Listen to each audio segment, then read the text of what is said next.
अब आ जाए जी, जबान अगर सरमई हो, सरमई आंखों वाला, सरमई जुबान वाला, ग्रे अगर तय होगी,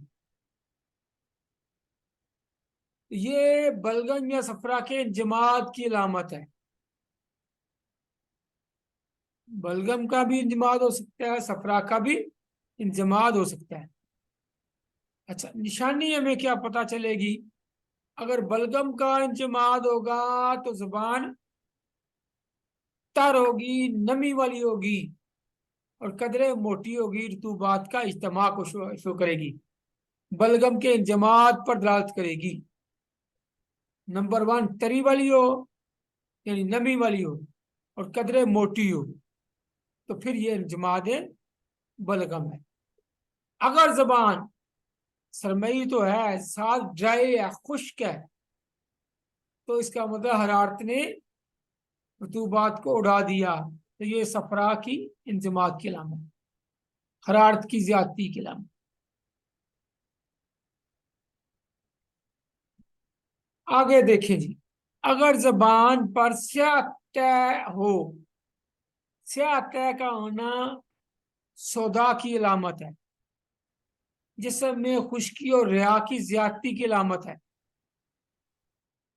या फिर कि कोई खिलत इख्तराक पाके मुजमद हो गई है, जल गई है, जलने से खिलत जो है वो स्याही माइल हो जाती है। जैसे हम आप रोजमर्रा जिंदगी में देखते हैं, जो चीज जलती है वो स्याह हो जाती है।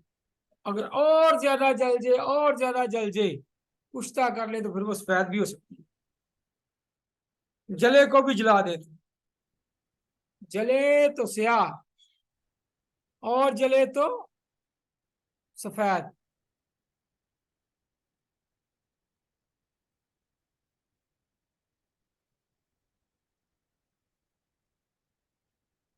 जी,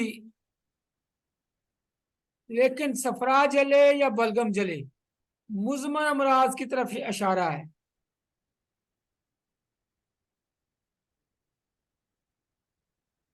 अगर जुबान स्याह और खुश्क है, सात दराड़े भी हैं, तो खुश्की का गलबा है, उजलातियत है, तजाबियत है,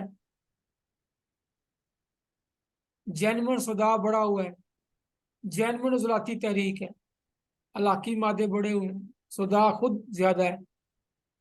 अगर जुबान सुरख जर्द है,